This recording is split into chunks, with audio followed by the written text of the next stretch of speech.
नमस्कार आप सभी को डे एंड नाइट क्लास में आप लोगों का स्वागत है। तो चलिए बिना देरी किए हुए टॉपिक पे चलते हैं जो कि मेरा टॉपिक है पॉलिनोमियल्स, बहुपद। आप सभी जानते हैं कि बहुपद का मतलब होता है बहुपद, यानी कि बहुत सारा पद, एकपद, द्विपद, त्रिपद, बहुपद, ये सारे हमारा क्या कहलाएगा? बहुपद ही कहलाता है। एग्जाम्पल के तौर पे हम देख सकते हैं रैखिक समीकरण, रैखिक बहुपद। रैखिक बहुपद वो बहुपद जिसका घात एक हो, यानी कि जिसका घात एक हो उसको रैखिक बहुपद कहते हैं। इसी प्रकार द्विघात बहुपद, जिसका घात दो हो, जिस चर का घात दो हो वो रैखिक सॉरी द्विघात बहुपद कहलाता है।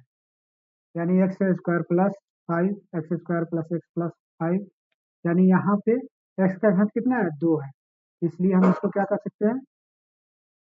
द्विघात बहुपद कह सकते हैं। द्विघात बहुपद का व्यापक रूप होता है x square plus b x plus is equal to 0। अब इसमें ए एक्स है, थोड़ा सा मैं बेसिक आप लोगों को बताना चाहूंगा।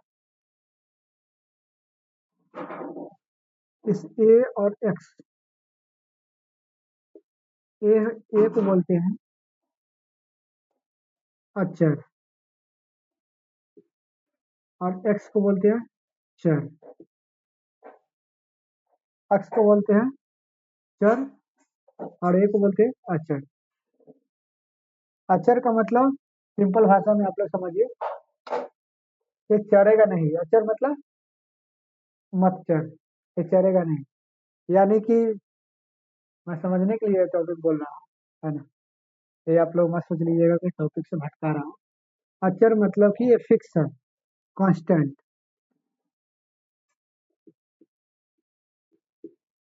चर का मतलब वेरिएबल।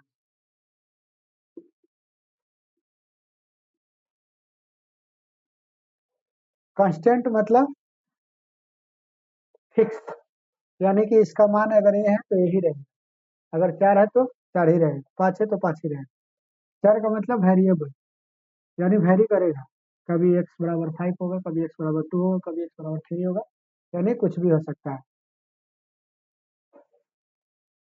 ये सब बेसिक चीजें जानना बहुत जरूरी होता है, इसलिए मैं आप लोगों को बताया। जान रहे हैं फिर भी ठीक है, नहीं जान रहे तो सीख लीजिएगा।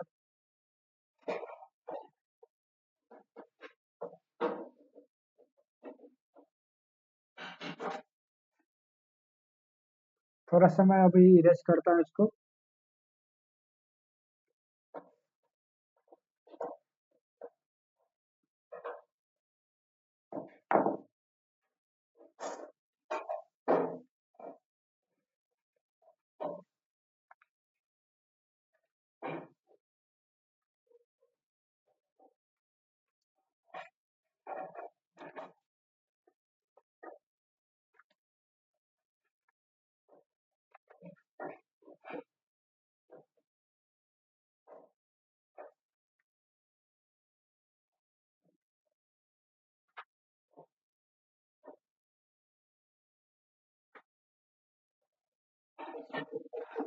चलिए बिना देरी किए क्वेश्चन पे आते हैं, है ना? बेसिक चीज तो हम जाने का क्या होता है। तो बहुत ही, देखिए इसमें इजी क्वेश्चन हम नहीं बनाएंगे, है ना? इजी क्वेश्चन भी सीखेंगे, लेकिन उस क्वेश्चन पे थोड़ा सा टाइम देंगे ना, जो आने की संभावना हो और हम सभी को लगता हो कि ये क्वेश्चन डिफिकल्ट है। बाकी इजी क्वेश्चन तो सब कोई बना ही लेता है।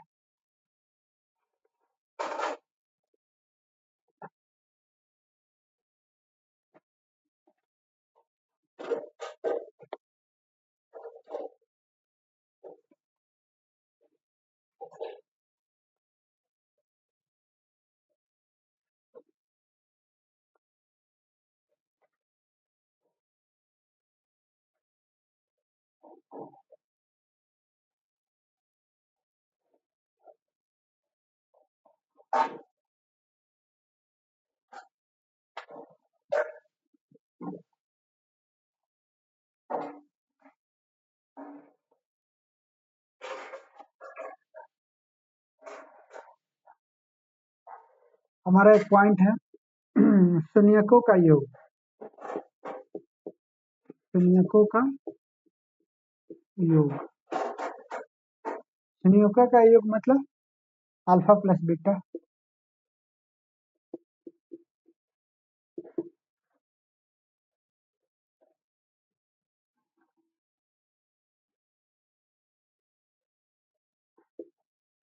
Minus b by a. और दूसरा शून्यकों का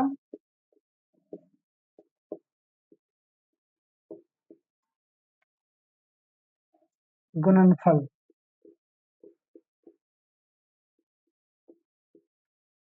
यानी अल्फा इंटू बीटा यानी सी बाई ए। ये किसके लिए? तो द्विघात समीकरण के लिए, यानी द्विघात बहुपद के लिए।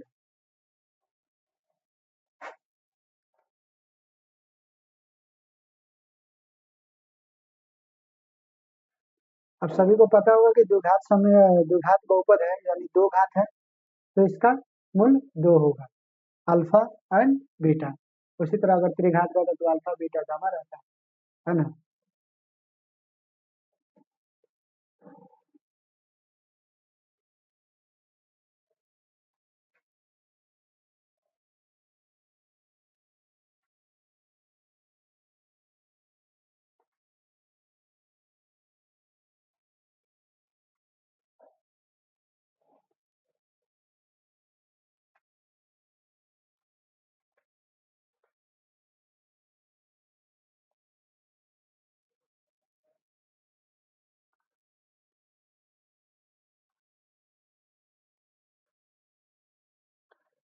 तो चलिए अब सीधा क्वेश्चन पे आते हैं।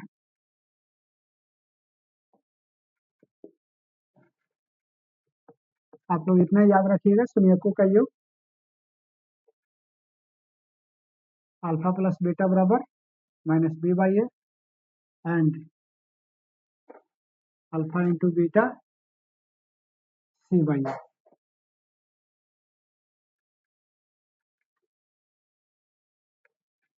क्वेश्चन पे आते हैं। क्वेश्चन है हमारा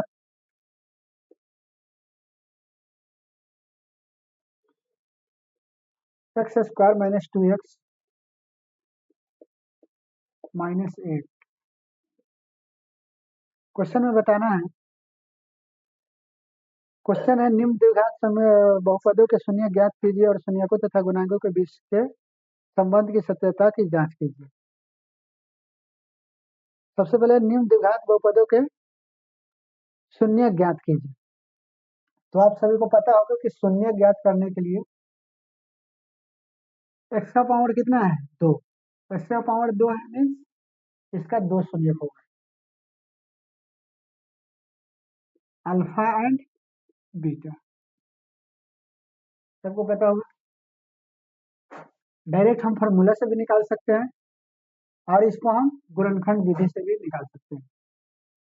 तो हम इसमें सीधा गुणनखंड विधि, पहले गुणनखंड विधि से करेंगे और फिर हम फार्मूला इसमें लगाएंगे। गुणनखंड विधि से करते हैं तो क्या करेंगे, 8 में एक्स स्क्वायर से गुना करेंगे तो क्या होगा, 8x स्क्वायर हो जाएगा। और 8x स्क्वायर को हम ऐसा तोड़ेंगे कि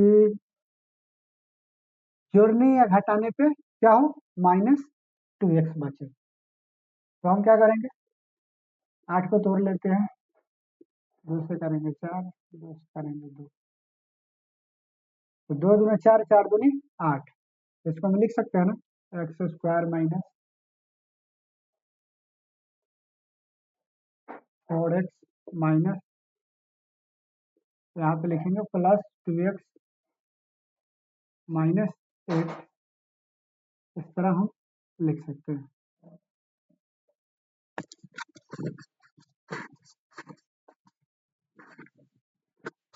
अब जैसे कहा कि शून्य ज्ञात कीजिए, तो हम इसको शून्य के बराबर कर सकते हैं, कोई दिक्कत।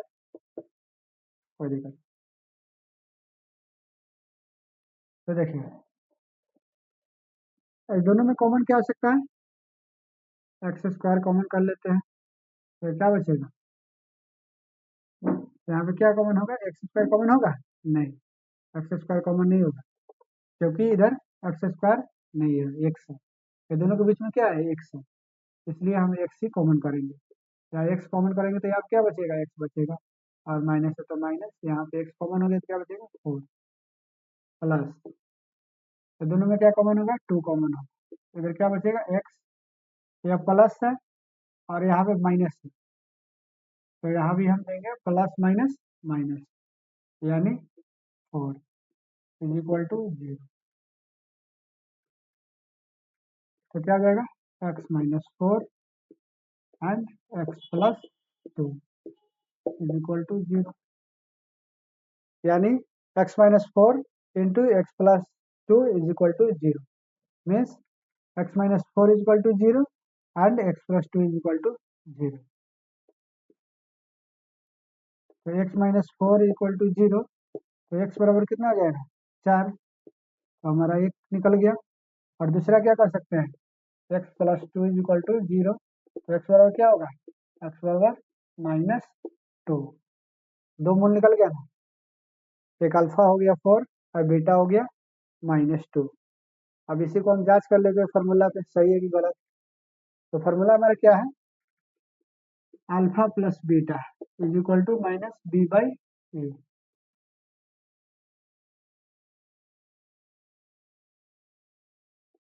अब इसमें माइनस बी कितना है?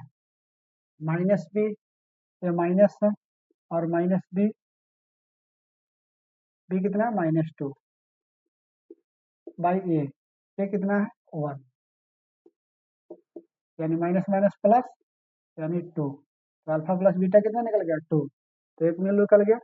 और दूसरा क्या है? अल्फा इंटू बीटा बराबर सी बाई ए। तो alpha into beta c by a means -8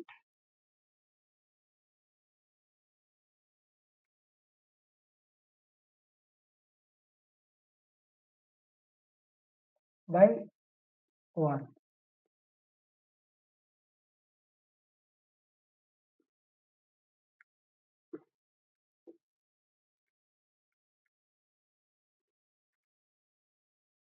अब देखिए, अल्फा प्लस बीटा, अल्फा हमारा ए है और बीटा ए है, एक मूल ए और दूसरा मूल ए।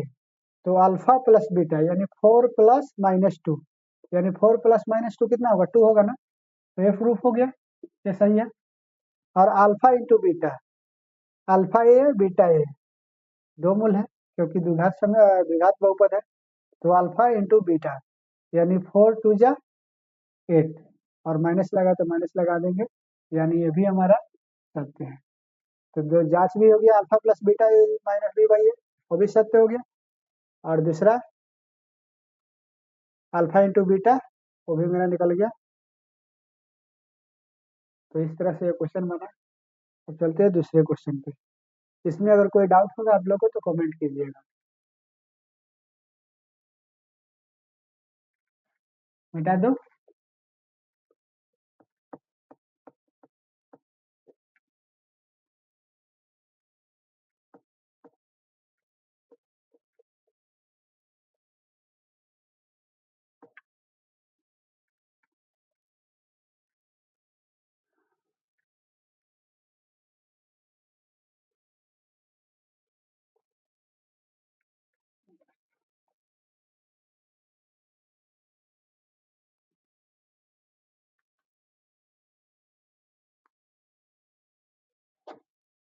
दूसरा क्वेश्चन है,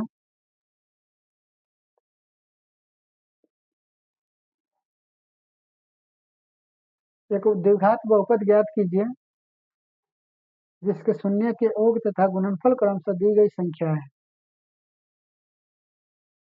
यानी कि मुझे एक द्विघात बहुपद ज्ञात करना है और शून्यकों का योग दिया है, यानी अल्फा प्लस बीटा दिया हुआ है। शून्यकों का योग मीन्स अल्फा प्लस बीटा दिया हुआ कितना है? 1 और अल्फा इंटू बीटा भी दिया हुआ है 1। अब कह रहा है कि बहुपद ज्ञात कीजिए, एक द्विघात बहुपद ज्ञात कीजिए। यानी क्वेश्चन है द्विघात बहुपद ज्ञात कीजिए।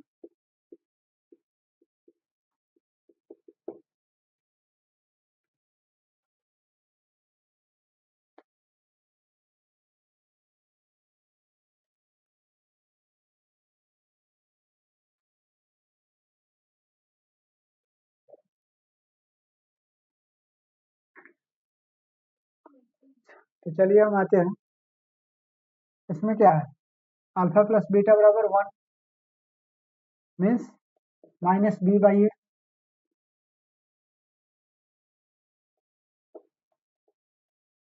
यानी ये माइनस बी बाई ए, और सॉरी ये अल्फा इंटू बीटा होगा, अल्फा प्लस बीटा 1 और अल्फा इंटू बीटा बराबर 1, ये क्वेश्चन में दिया हुआ है, ये क्वेश्चन में दिया हुआ है। तो ये क्या हो जाएगा सी बाई ए, यानी कि तो हमारा द्विघात समीकरण का व्यापक रूप क्या होता है, a x square plus b x plus c is equal to 0, यही है ना। अब ये भी हमको पता है, सी बी भी पता है और सी भी पता है, तो बस उसका वैल्यू यहाँ पे रख देंगे तो द्विघात समीकरण हमारा निकल जाएगा। तो ये कितना है, ये 1, तो एक्स स्क्वायर प्लस बी कितना है -1, -1 प्लस सी कितना है 1 इज इक्वल टू 0। अब इसी को सोल्यूशन करते हैं, तो x square plus minus minus, यहाँ पे एक छूट गया है क्योंकि बी एक्स है, तो बी -1 है तो एक्स लगेगा ही, तो minus x plus 1 is equal to 0, ये हमारा द्विघात समीकरण बन के तैयार हो गया। इसमें कोई डाउट है तो बताइएगा।